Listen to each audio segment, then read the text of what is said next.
Good morning. सुप्रभात। कैसे हैं आप लोग?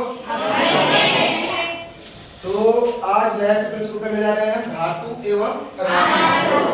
धातु को बोलते हैं इंग्लिश में क्या? मेटल। और अधातु को नॉन मेटल, है ना? तो जैसा कि हम जानते हैं कि हमारे चारों ओर बहुत सारे पदार्थ हैं, वस्तु है जो अलग अलग चीजों से मिलकर बने हैं। इनमें से कुछ धातु से बने हुए हैं, कुछ अधातु से। तो अभी हमको ये पता नहीं है कि धातु किसे कहते हैं और अधातु, लेकिन जो सामान हम लोग देख रहे हैं उसको जानने से कुर्सी का बात करेंगे। ये कुर्सी किसका बना हुआ है? ये कुर्सी आपका बना हुआ है प्लास्टिक का, ठीक है? लोहा का भी कुर्सी होता है, लकड़ी का भी होता है। बेंच और डेस्क जो आपका है ये आपका बना हुआ है किसका? इसमें लकड़ी भी है, इसमें लोहा भी है ना? तो इस प्रकार हम देख सकते हैं कि हमारा जो कक्षा जो है, कमरा जो है, ये विभिन्न चीजों से इसमें सब सामान बना हुआ है। तो पहले जानेंगे धातु क्या है। धातु के बारे में पहले पढ़ेंगे, धातु का गुण क्या है, धातु हम किससे कर सकते हैं। तो पीछे भी कुछ आप लोग पढ़े धातु वगैरह, कुछ आइडिया होगा। तो पहले हम जानना चाहते हैं, आप बताइए किन वस्तुओं को हम धातु कह सकते हैं, किन पदार्थों को हम धातु कह सकते हैं? कोई गुण? जो चमकीली होती है और लचीली होती है और कठोर होगा। और कुछ एक करके बोलो, तुम बोलो। जिसमें करंट पास होता है। बहुत अच्छा। और कोई इधर से लड़के लोग में कोई पीटने पर फैलता है। गुड। और इधर से कोई? देखिए जो भी जानते हो बोलिए, गलत हो सही हो बात की बात है, पहले बोलेंगे तो छुपाना कुछ नहीं है। जो हम जानते हैं बोलेंगे, तब ना हम जान पाएंगे आपको कि आप क्या जान रहे हो क्या नहीं जान रहे हो। इधर लड़का लोग पीछे कोई बोलो। धातु चमकदार होता है। बहुत अच्छा। तो ये मोटा मोटी पता चल रहा है कि कुछ कुछ आपको जानकारी है। तो जो भी उत्तर मिला है लगभग सही मिला है, उसको और थोड़ा डिटेल में पढ़ते हैं हम लोग। तो वैसा पदार्थ जिसमें एक विशेष प्रकार का चमक हो, है ना, और जो प्रायः कठोर हो और जो विद्युत और उष्मा का सुचालक है, उसे हम धातु कह सकते हैं। इसके अलावा और भी बहुत सारे गुण हैं, जिसे बारी बारी से भी हम लोग देखेंगे, है ना। और ऐसा समझिए, धातु और अधातु जो है एक ही सिक्का का दो पहलू, चिट एक पट, एक हेड एक टेल, यानी कि दोनों किससे क्या उल्टा है। धातु का जो गुण होगा उसी का उल्टा गुण होगा किसका? धातु का। और किसी भी चीज में दो तरह के गुण होते हैं, एक भौतिक गुण,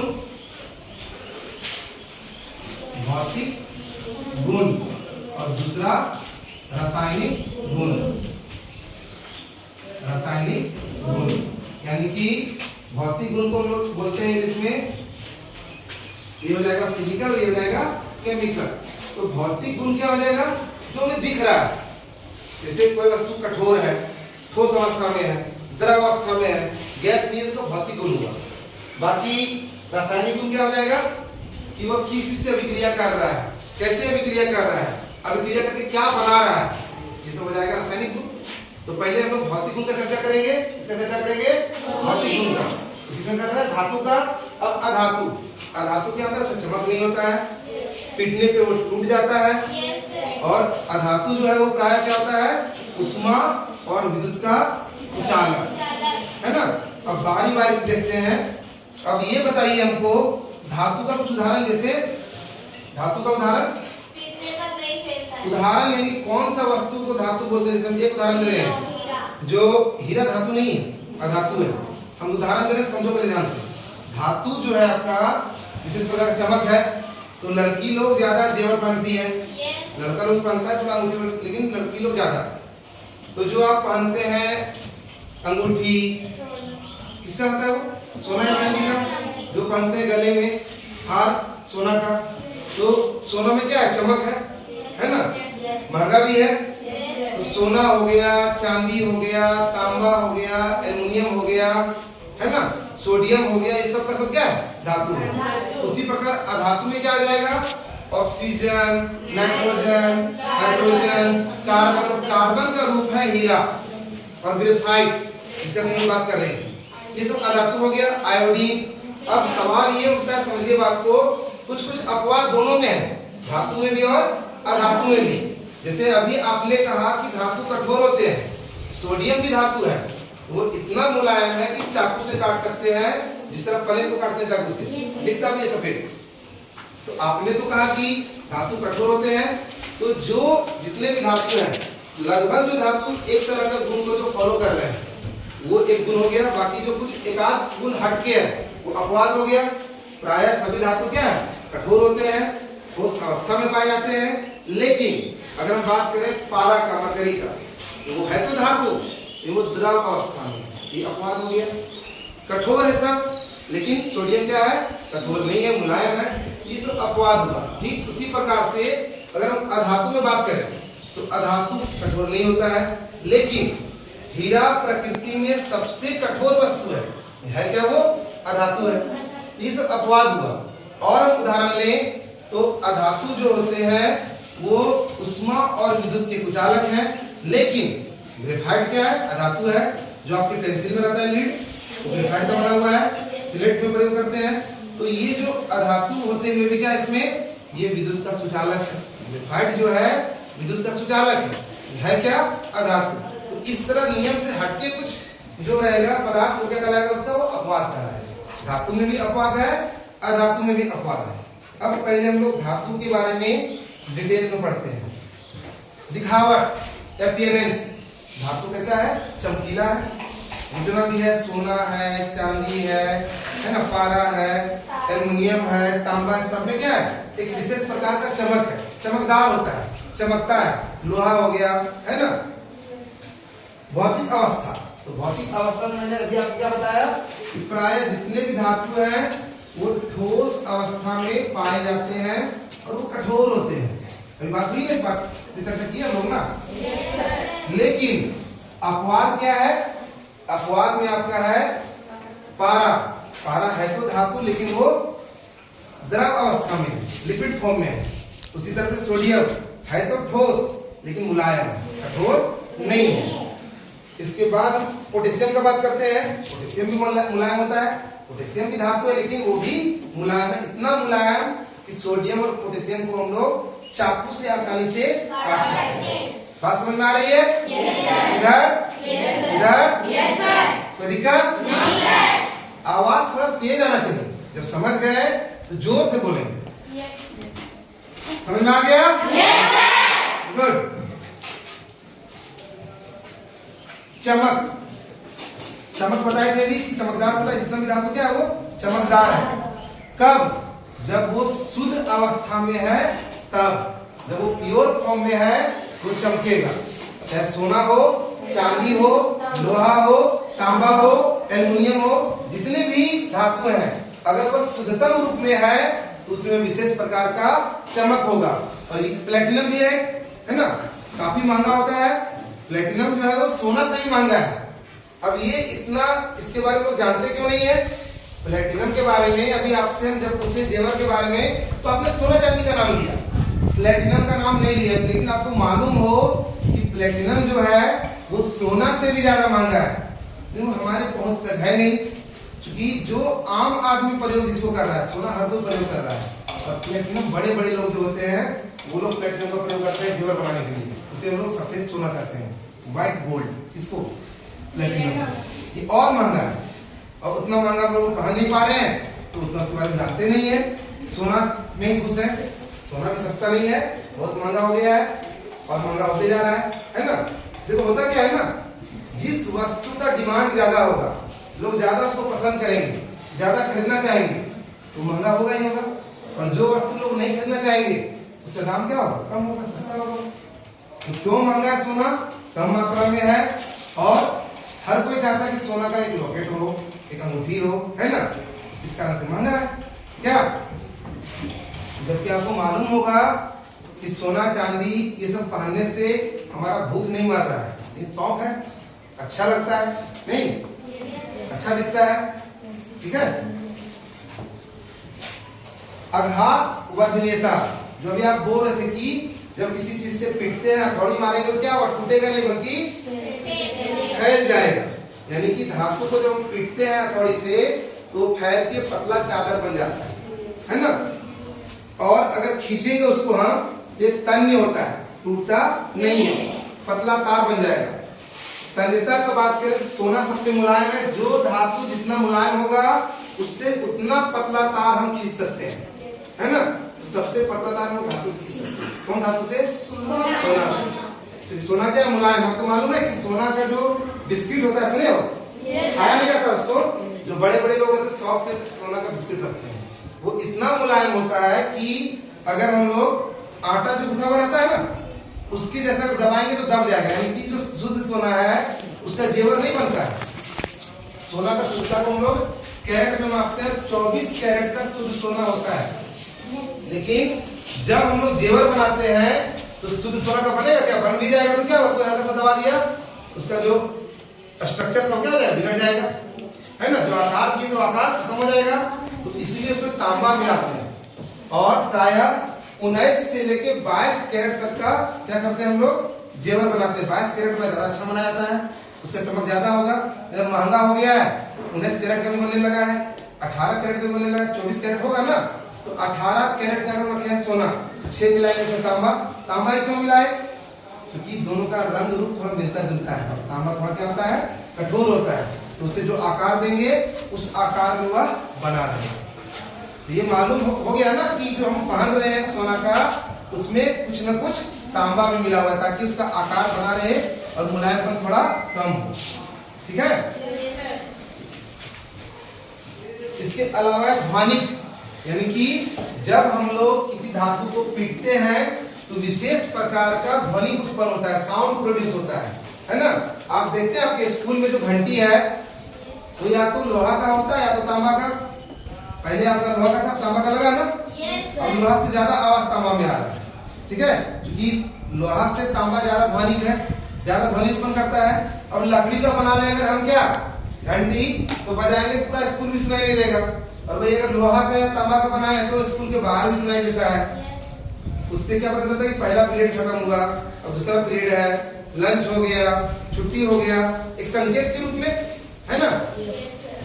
कॉल बेल जो लगाते हैं घर के बाहर में, कोई आते हैं कॉल बेल बजाते हैं ना, तो उसमें भी क्या होता है, वो लोहा या फिर तांबा वो आपस में टकराता है, फिर ध्वनि उत्पन्न होता है। यानी कि अब सोडियम, पोटेशियम और पारा को छोड़ के, पारा यानी कि मरकरी, बाकी जितने भी धातु हैं उनको पीटने से एक विशेष प्रकार का ध्वनि उत्पन्न होता है ना। इसके बाद आपका है उष्मा की चालकता। उष्मा की चालकता यानी कि उष्मा का चालन होगा कि नहीं, कैसे हम जानेंगे? तो आप ऐसे समझिए, घर में खाना बनाती है तुम लोग, बर्तन किस चीज का होता है बताओ? लड़का लोग नहीं, लड़की को पहले बताएंगे, तुम लोग से पूछेंगे। लड़का भी खाना बना सकता है, बनाता है, बनाते हैं। धातु का कौन धातु नाम बताओ? लोहा, तांबा, पित्तल, क्या होता है? एल्युमिनियम का और पित्तल का, स्टील का, है ना। स्टील लोहा से बना और भी उसमें धातु को मिलाते हैं, है ना। ये सब धातु का ही क्यों बनाए? क्या कारण इसके पीछे? रोटी जो बनाते हो जिसमें तवा लोहा का बना हुआ होता है और उसका जो पकड़ने वाला जो रहता है मुठिया, वो लकड़ी या फिर फाइबर का, मतलब कि कह सकते हो कि एक करते वो क्या है, उष्मा का विरोधी है, सुचालक है। लेकिन लोहा क्या है, सुचालक है। तो वो गर्म हुआ तो उसके ऊपर जो रोटी बेल करके वो भी गर्म होगा, फिर पक जाएगा, फिर खा लेंगे हम लोग। क्या प्रेशर कुकर भी क्या है, वो भी धातु का है। पहले वो गर्म हुआ, फिर उसके अंदर का खाना गर्म हुआ, फिर वो पक गया, हम लोग खा लिए, खाए, भूख मिट गया। तो ऐसा नहीं कि लड़की लोग खाना बनाती है, हम लोग भी बना सकते हैं, बनाते हैं, है ना। बड़ा बड़ा होटल में जो कुक होता है वो ज्यादा लड़का लोग ही होता है, ठीक है। तो ये महत्व है किसका? धातु का। ये उष्मा का सुचालक है, तो उष्मा का सुचालक यानी कि उष्मा उसमें पास करता है। ऐसे भी समझ सकते हैं कि एक लोहा का हम छड़ लेंगे, आग जला दिए या फिर चूल्हा के पास उसको हम रख दिए, वो गर्म होना शुरू हुआ, धीरे धीरे क्या होगा, हमारा हाथ भी जलना लगेगा। क्यों? क्योंकि उसमें उष्मा दे रहे हैं दूसरा छोर में। मान लो ये अगर तुम्हारा लोहा का रहे, है ना, ये पॉइंटर जो है अगर लोहा है तो प्लास्टिक का, मान लो कि ये लोहा का है और इधर इसको हम आग के पास रखेंगे तो ये गर्म होते क्या होगा, यहाँ से गर्म होगा और जैसे पूरा गर्म हो छोड़ देंगे, हाथ जलना शुरू होगा। समझ रहे बात को ना? जितना भी धातु ये उष्मा का क्या है, सुचालक है। पारा जो है मरकरी, इससे बनाते हैं लोग थर्मामीटर, क्योंकि ये भी क्या होता है, ये भी गर्म होके ऊपर चढ़ता है, उससे हम लोग तापमान का रीडिंग करते हैं। पहले जो पुराना वाला जो आता था थर्मामीटर, वो रहता था किसका, उसमें पारा रहता था अंदर में। अब ऑटोमेटिक आ गया, उसमें उसका प्रयोग नहीं हो रहा, लेकिन अभी भी वो चल रहा है। ठीक है। और लास्ट इसका हम लोग पढ़ रहे हैं विद्युत की सुचालकता। क्या है विद्युत की सुचालकता? विद्युत यानी कि इलेक्ट्रिसिटी।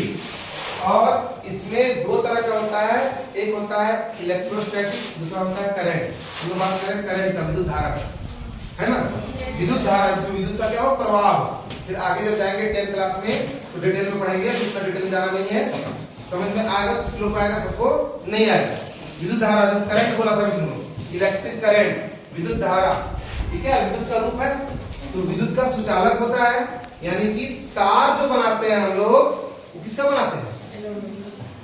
तार किसका होता है? तार होता है आपका धातु का। और धातु में आपको मालूम होना चाहिए कि विद्युत में का जो सुचालक होगा, सबसे अच्छा कौन होता है सुचालक? चांदी। चांदी जो है आपका, चांदी सबसे अच्छा विद्युत का चालक होता है। लेकिन अब प्रश्न ये उठता है, फिर चांदी का तार हम लोग क्यों नहीं बनाते हैं? क्या कारण है, तो बताएगा क्या? भाई महंगा है, उसका जेवर तो बनाने में दिक्कत हो रहा है ना। तो तार जब बनाएंगे चांदी का, तो उतना पैसा है क्या हमारे पास? और उसमें चांदी भी नहीं है, तो क्या है, उसके बाद चालक में कौन है? तांबा। तो तांबा का प्रयोग करते हैं, लेकिन तांबा भी काफी महंगा है, तो एल्युमिनियम का भी प्रयोग करते हैं, कहीं कहीं लोहा का भी प्रयोग किया जाता है। लोहा उतना अच्छा माना नहीं जाता है चालकता के लिए, लेकिन मजबूरी में करना पड़ता है। लेकिन अगर देखा जाए तो सबसे अच्छा चालक कौन हुआ? चांदी। उसके बाद तांबा। जोर से बोलो, तांबा। अब अभी हम लोग जो तार बना रहे हैं, किसका बना रहे हैं? या तो तांबा का या फिर एल्युमिनियम का। गुड। अब ये बात समझो, अभी बात करते धातु का चालक है, अधातु कुचालक है। कवर जो होता है तार का, क्योंकि नंगा तार तो घर नहीं रखेंगे, करंट मार देगा, तो कवर किस चीज का होता है? प्लास्टिक या रबर? रबर का सकते हो, प्लास्टिक का सकते हो, तो क्या है वो? क्या है रबर? धातु या धातु? अधातु। अधातु कुचालक है, तो उससे तार का बना लिए कवर, और धातु सुचालक है, उससे बना लिए तार। और कारण है, तार जैसे कि हम बताएं तन्यता, तन्य होता है, धातु तन्य होता है, पतला खींच सकते हैं, तो पतला तार बना लेते हैं उससे हम, है ना। तो यही कारण है कि हम लोग चांदी का तार न बना के तांबा का बनाते हैं, क्योंकि चांदी क्या है, काफी महंगा है, और तांबा उससे काफी कम महंगा है, और दोनों का चालकता में बहुत फर्क नहीं है। एल्युमिनियम का भी बना रहे हैं हम लोग, है ना। और इस तरह से आज हम लोग जो है सो धातु का जो भौतिक गुण था वो कंप्लीट कर लिए। अगला क्लास में हम लोग क्या पढ़ेंगे? अधातु के भौतिक गुण। अधातु के भौतिक गुण। आप लोग का होमवर्क क्या है? धातु का जो भौतिक गुण हम बताए हैं उसको कॉपी में लिख के लाइएगा, है ना। कुल 8 है, 8 और भी है, 8 भौतिक गुण दिया हुआ है धातु का, उसको कॉपी में लिख कर लाना। होमवर्क की तो निकाली में जल्दी से लिखिए, फटाफट कॉपी करिए। होमवर्क में क्या करना है? धातु का भौतिक गुण लिख कर लाना है, धातु का भौतिक गुण। होमवर्क में आपका दिया धातु के भौतिक गुण लिखें, है ना। सभी को समझ में आ गया? किसी को दिक्कत है? समझ में आ रहा है ना? ठीक है, फिर थैंक यू। कल फिर हम लोग अधातु के बारे में पढ़ेंगे, है ना। होमवर्क करके आइएगा, ओके।